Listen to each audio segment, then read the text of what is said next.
Hello, hello. Hey, how's it going? Hey, Zach. How's it going? Mic check. Hopefully, you could hear me well. Yes, I can. Can you hear me? Yeah, you sound good. You sound good. Happy to have you here. Happy Thursday. Yeah, happy Thursday. Excited to be here. This is one that we've been watching for a long time, and now to be on it is pretty cool. Happy to have you here, and excited to hear more about what you guys are doing in Coinage Media. I'm an active listener, so I love what you guys are doing, and just wanted to take the time to get to know you and know more about what you guys are building. Yeah, for sure. You want me to just jump right in? Oh, I'll go ahead and I'll kick it off. Yeah. So thank you guys for coming to another episode of Espresso Hour. Today we have Zack Guzman here from Coinage Media. And Zack, I did look a little bit about you, and it seems like you come from traditional media. So I guess my first question would be, how did you end up in this crazy world of crypto and Web3? How did you end up here coming from the traditional media background? Yeah, it's true. I was an anchor at Yahoo and was at CNBC before that, and had been covering crypto for a while. And in 2022, the NFT boom really happened, and it started to unlock a lot of possibilities. And I saw that and got to report on it, in a traditional media sense. But kind of got tired of watching everybody else have all the fun. And there were some really cool projects like Constitution DAO that popped up that started to make it pretty clear that the idea of community was going to be super super powerful in this new era of Web3. And so watching that from a traditional media lens, it became clear that when you apply that technology to the media space, that you can also start to unlock some pretty wild things. But for me, outside of just having the ability to influence your favorite shows, and that was something that I credit Mad Realities for kind of starting to do. That was another project that I saw and was like, oh wow, that's kind of interesting.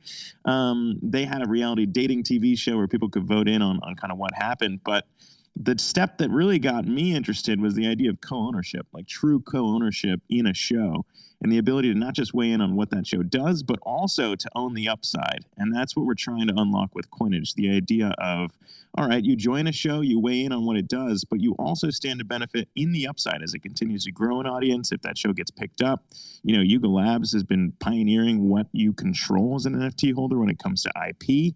But for us, it was about creating a legal model where our NFT holders can actually stand to gain as this show scales an audience. And, we've basically 10x'd in under a year.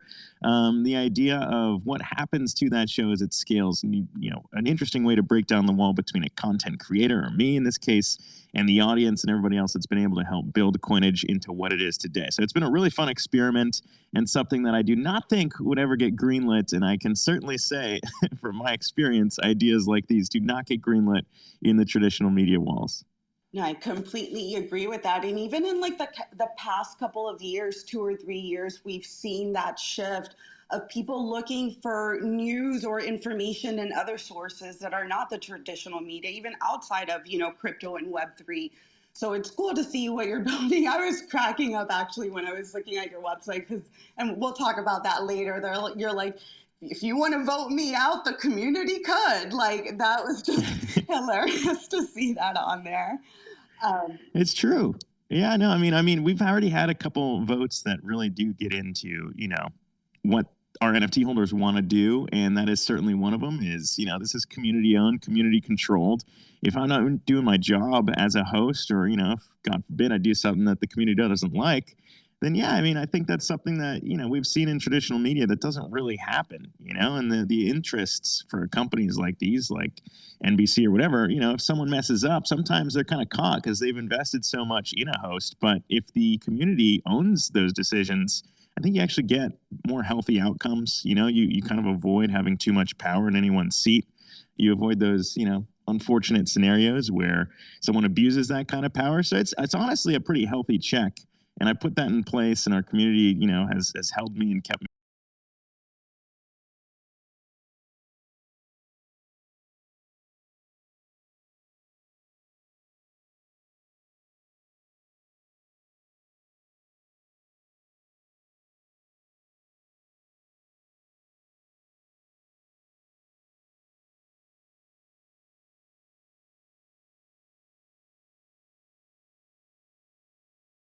hear Oh, you. I might have lost a second. Sorry about that. I might have lost the last couple of things you said. I'm sorry about that, Zach.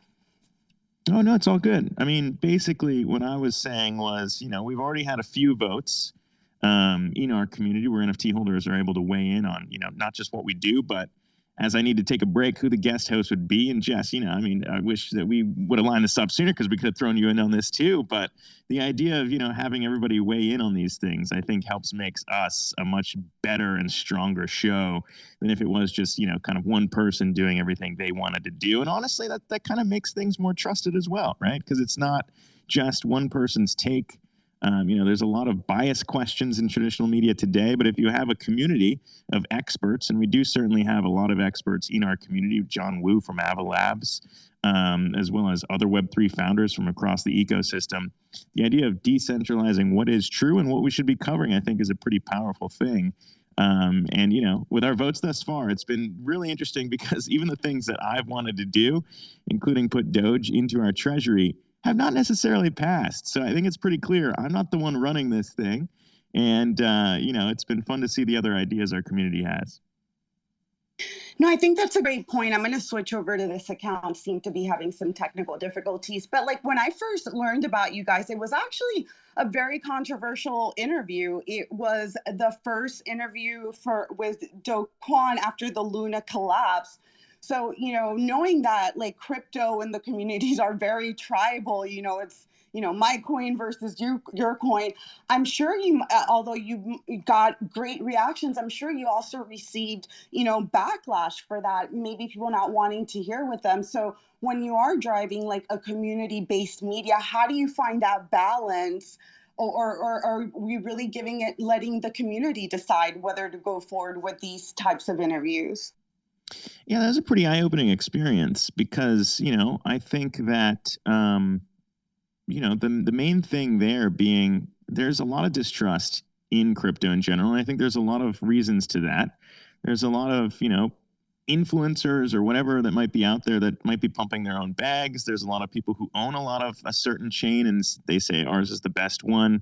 There's no other ones out there like ours. And it can be really hard to trust anything. So the reason why Coinage kind of came around was if you invite all of those different communities in, then you can focus only on objective fact, right? And the viewer's better off, and we're better off because we bring in a bunch more, takes, facts.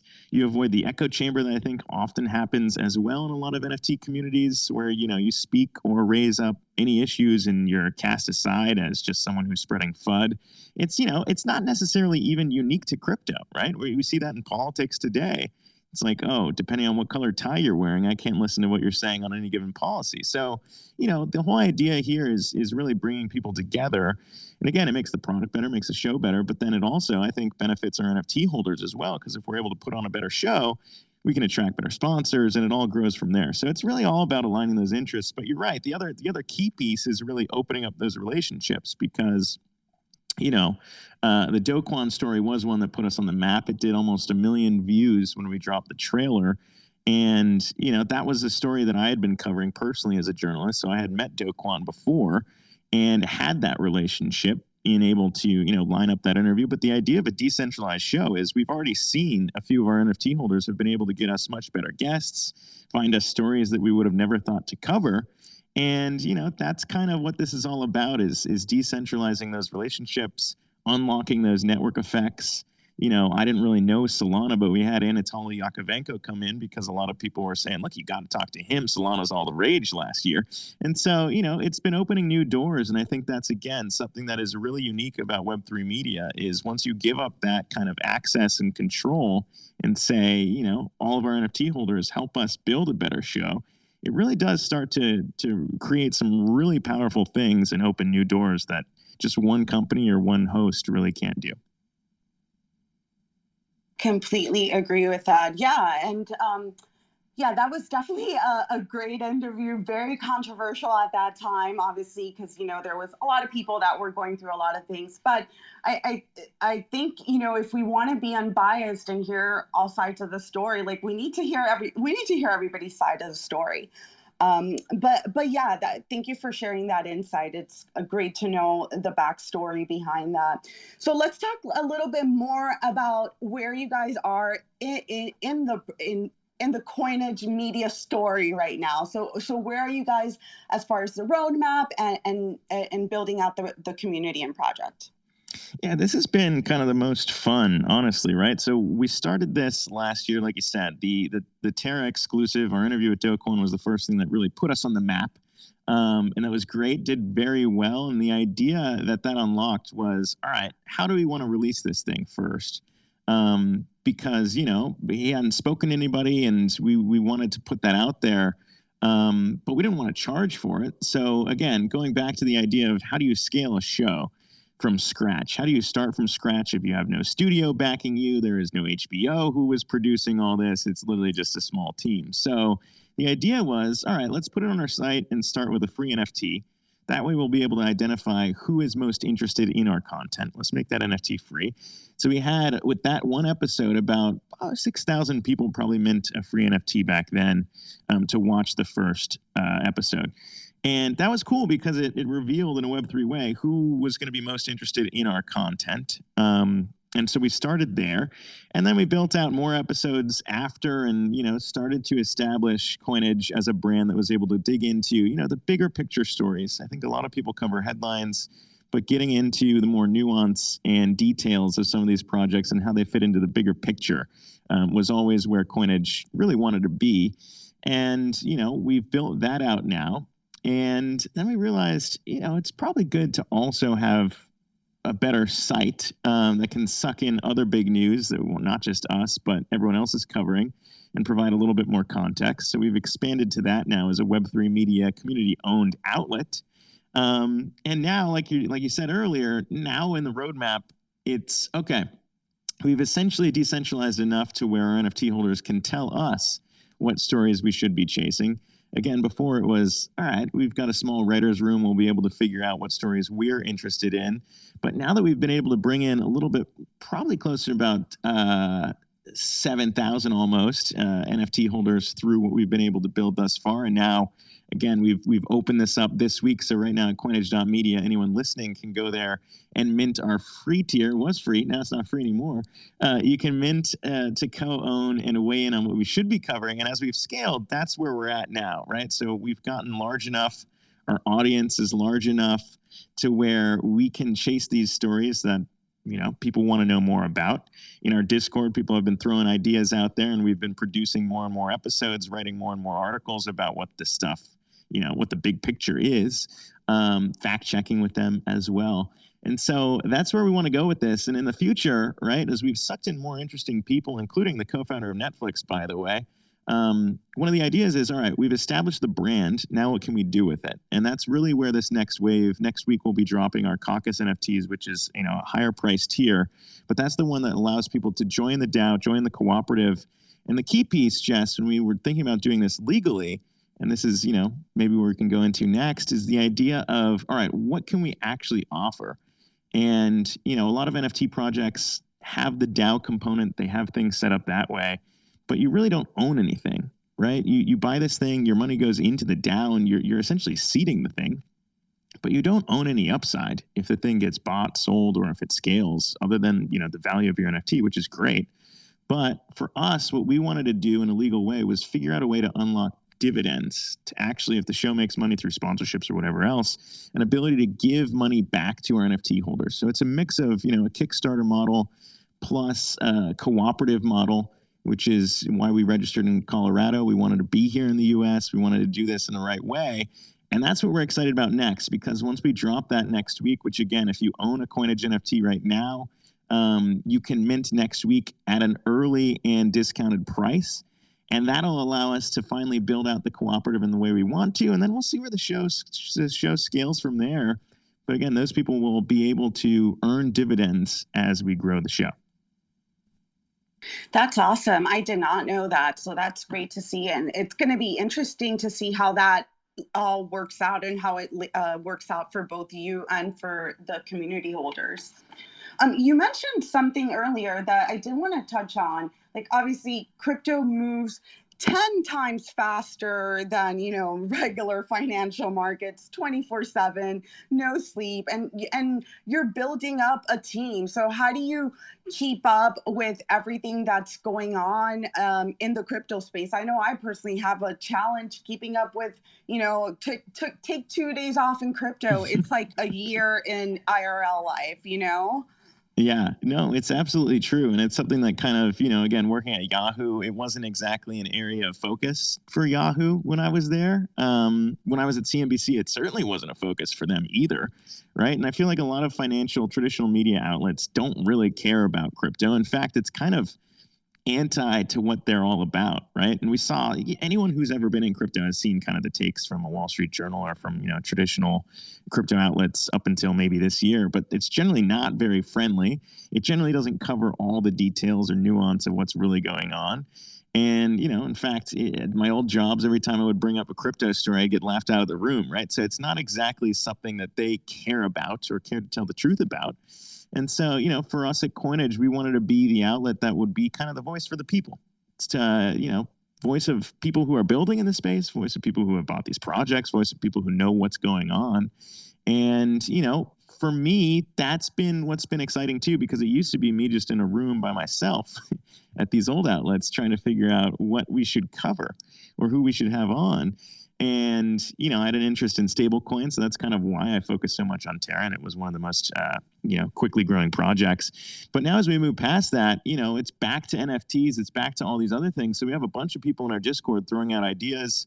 We've been highlighting a bunch of different projects in the Web3 space now. One of them was in Web3 music. And a few of our NFT holders were telling us who to have on. So we had on Koopa Troopa. We had on the founders of Royal and Sound and Spotty Wi-Fi, people I had never heard of before, and projects I had never heard of before necessarily.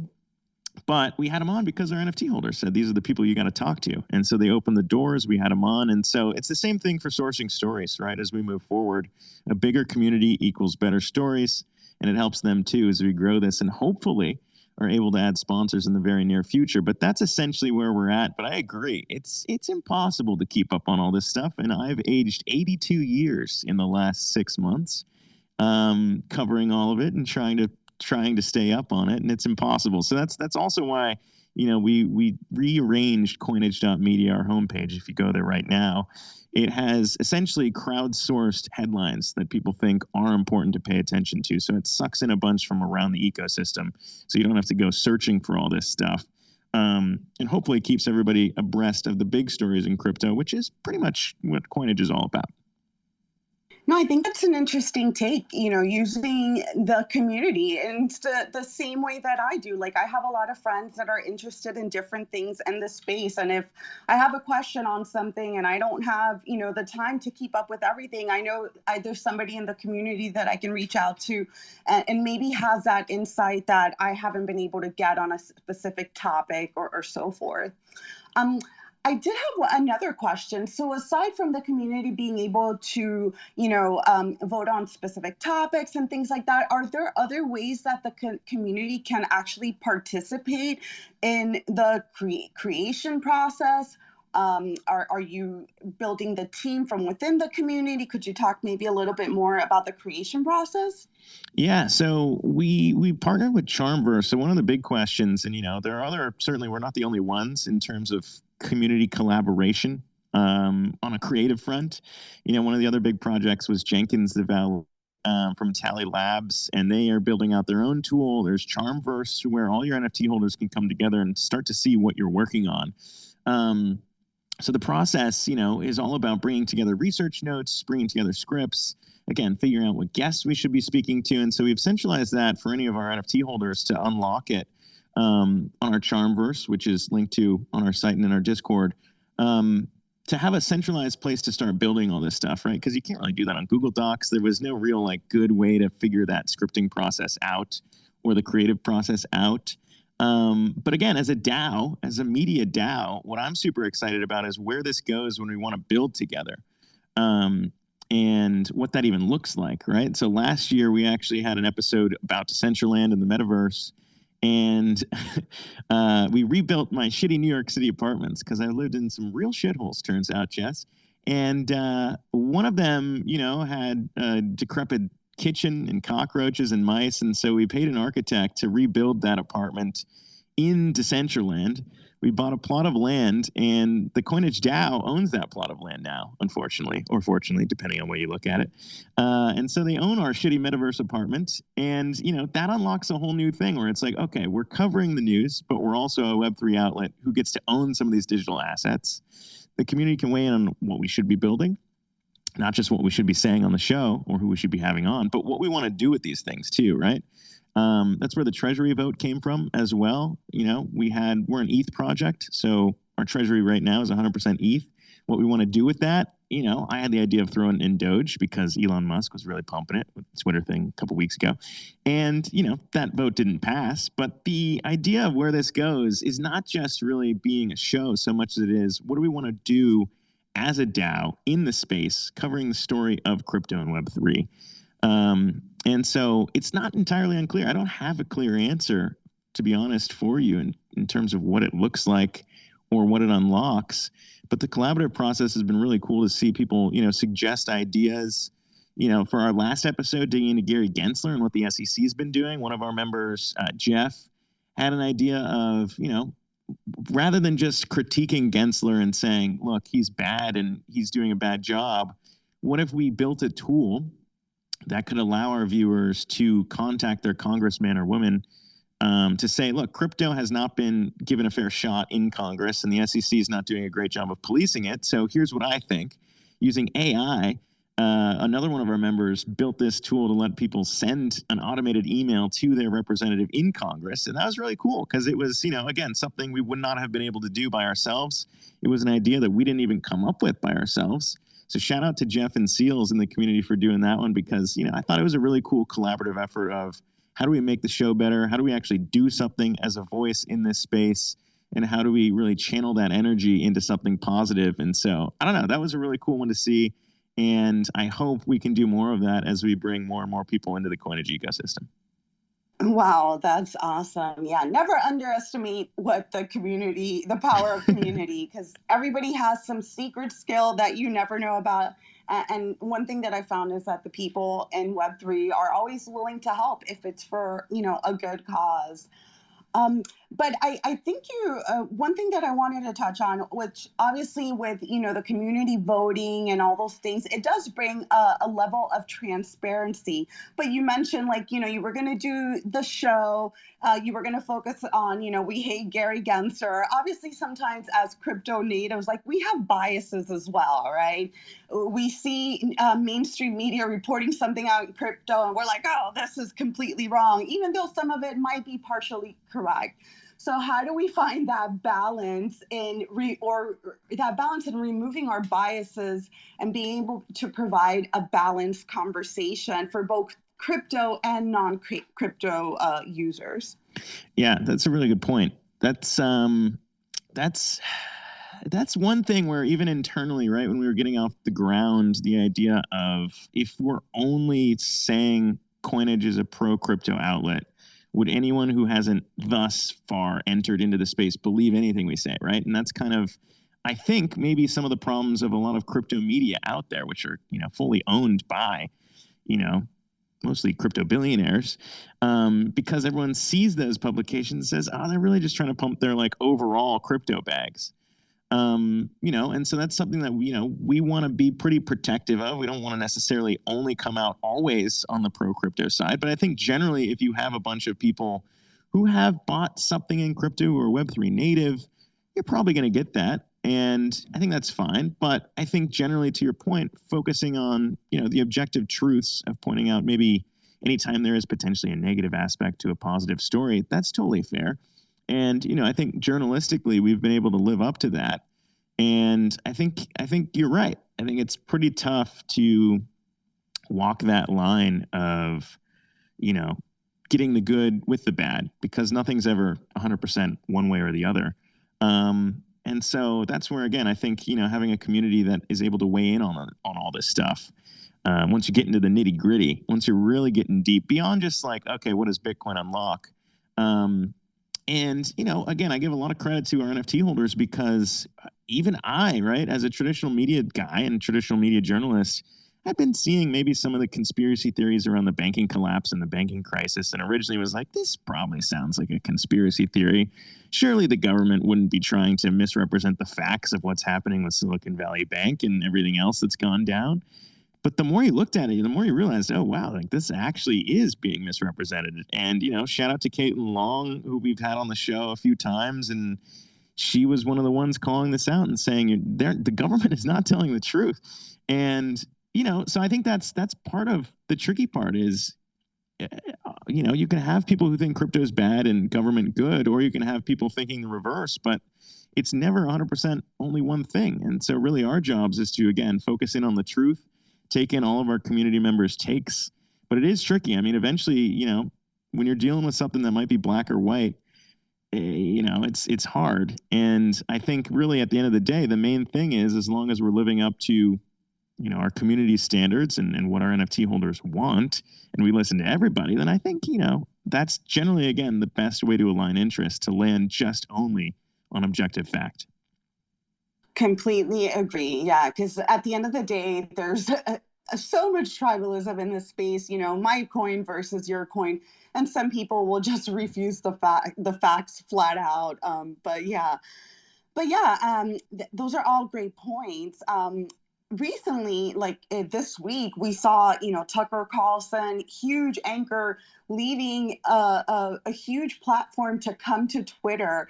What effect do you think Twitter has had on the mainstream media versus independent journalism that has taken a rise in the past few years?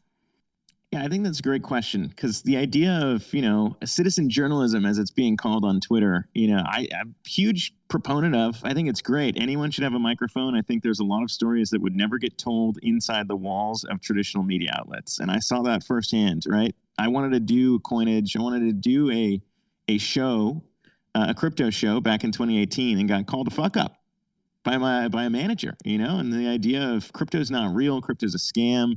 Like that was embedded in, again, the traditional media lens. Everything was crypto's bad. And I don't know if that comes from kind of, the relationships they have to keep with the government or, financial regulators or what it may be. But that generally was kind of the top down verdict. Right. And, I think, again, what this kind of unlocks, if you flip the model on its head, the idea of everything coming top down versus bottom up, that's very similar to what kind of citizen journalism is all about, is, just people saying what they think is true. You also run into problems though, right? Obviously fake news is a real thing. Having no moderation isn't very good. Having the ability to say whatever you want, free speech is great, but if you're in news, it becomes a little tricky if you're trying to tell the truth. And so I don't know. I mean, seeing Tucker Carlson jump off and do a Twitter show, I think is great. I just don't know if it's fair to say that just because a show like his is moved off of Fox, that it becomes any more believable.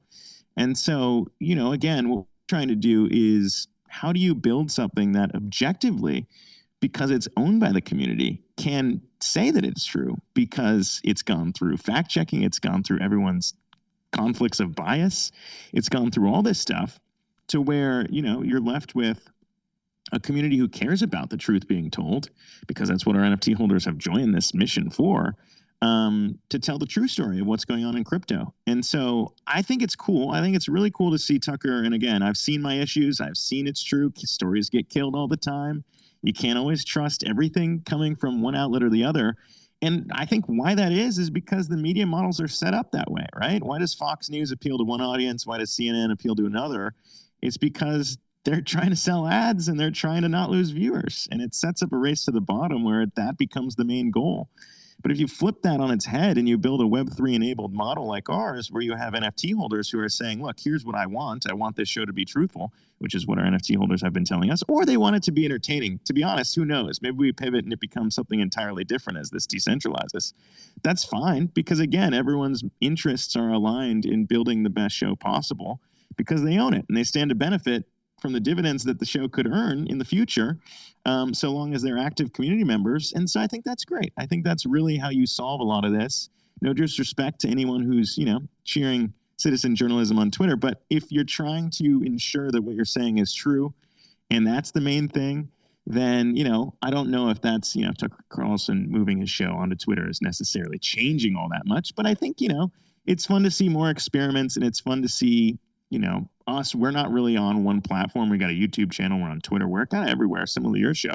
It's just whatever, whatever happens, happens. And I think more options out there generally would make things better, because the idea of a studio or some big power exec or anyone at the top, choosing what is reported on is generally not good. And that's aligned with crypto. We got to have less and fewer gatekeepers. And so a model like this, I think, really enables, what we're doing in crypto right now for news, but it could just as well enable anything else in politics and sports, whatever it may be. And so I'm hoping that this model works so we can expand to other things as well. Yeah, interesting concept. Yeah, I feel like it's going to be interesting. Like, even if when you do report something, that the community is going to be there to give you instant feedback. So you have to bring the facts. So it's like this additional level of accountability will be there if, you present the information incorrectly. And although I do think, the citizen journalists movement is a good thing, I also agree with you that we have to be cautious, because how many times have we not seen major publications retweet something that was a fake tweet about something else. So we have to double check the information that we're consuming. And I would hope that quote unquote citizen journalists are doing the same thing as traditional journalists. But if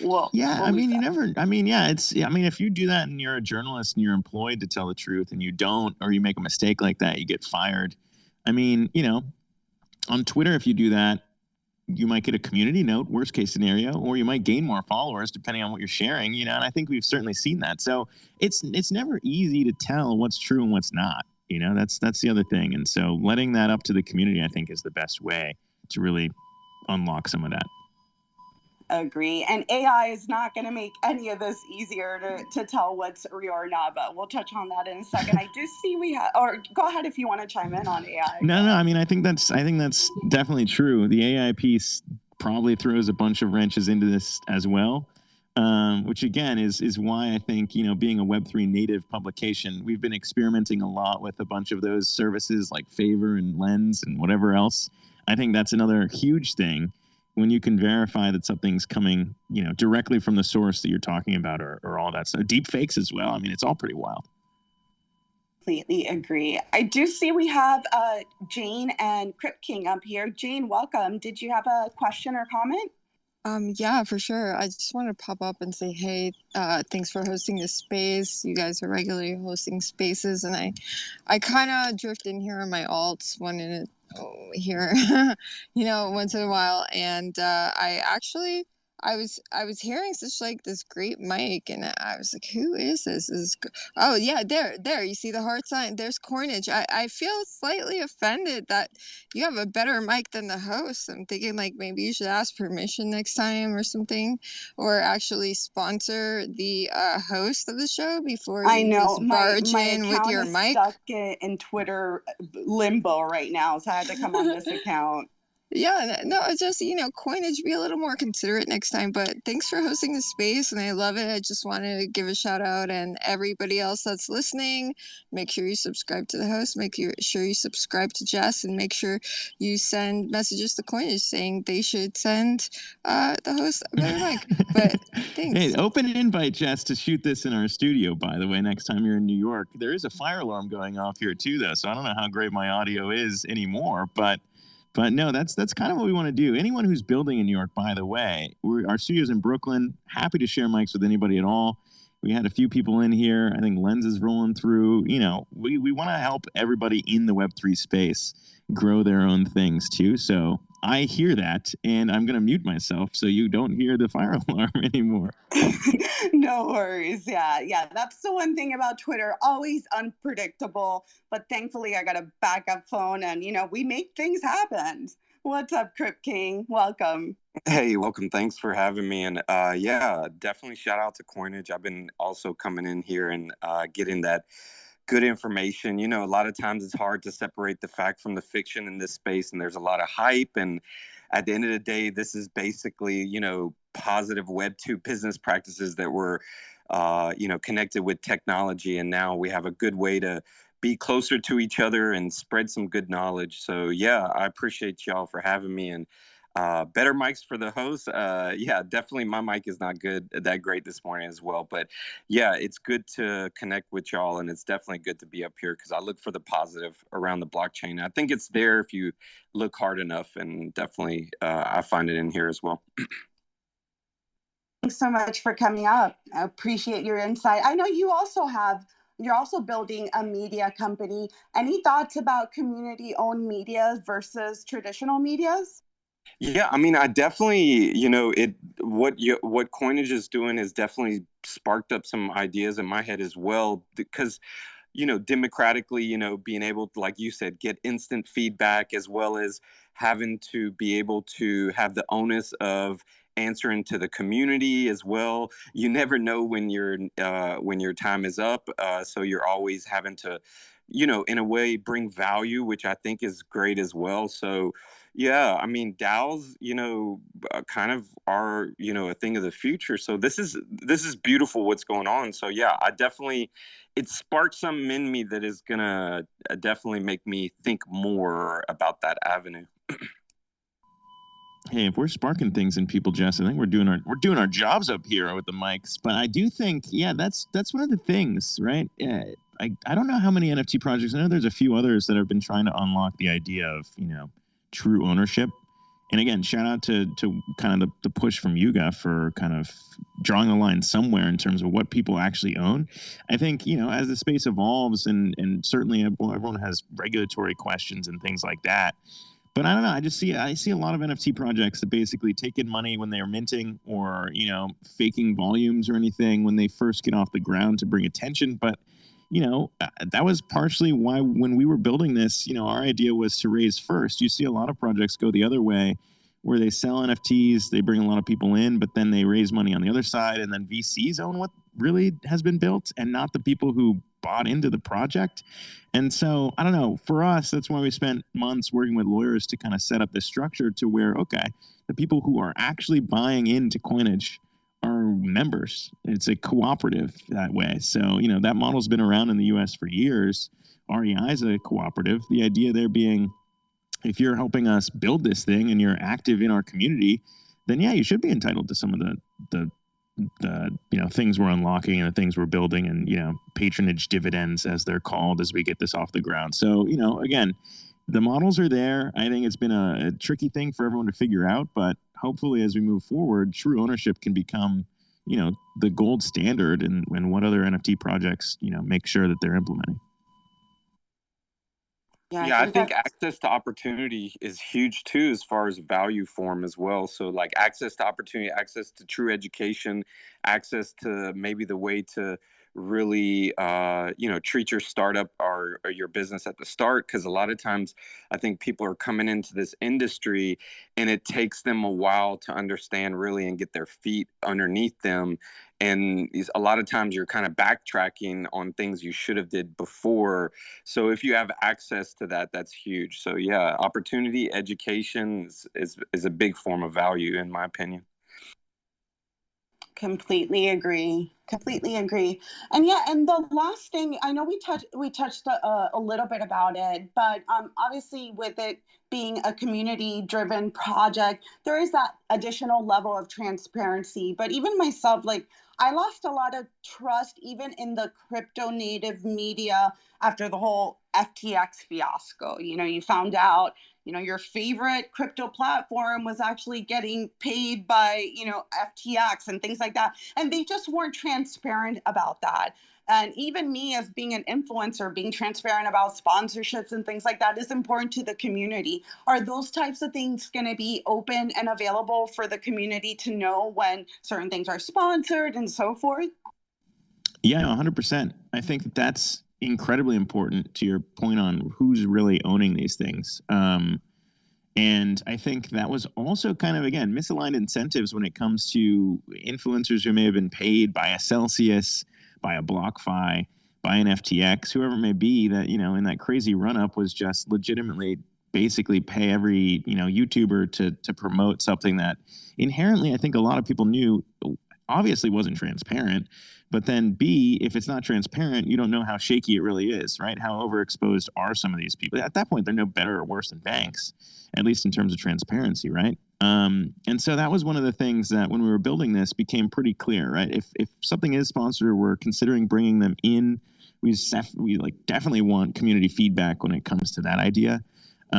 If there's a project that we maybe don't feel great about or not happy about, we would definitely ask people to be like, hey, look, does this make sense? Because, the partners that you bring in are pretty important, right? And especially when you're just getting off the ground, the reason why we basically didn't have any sponsors in our first season was because, we wanted to come across as trusted. And if you're bringing in, some sketchy projects just for revenue off the bat, you're kind of already selling your audience, you're selling them out, especially if it's impacting your editorial decision making. So, for us, that whole idea of being a DAO enables that level of transparency to let people weigh in on, hey, maybe you shouldn't take them on as a sponsor or at least give the opportunity.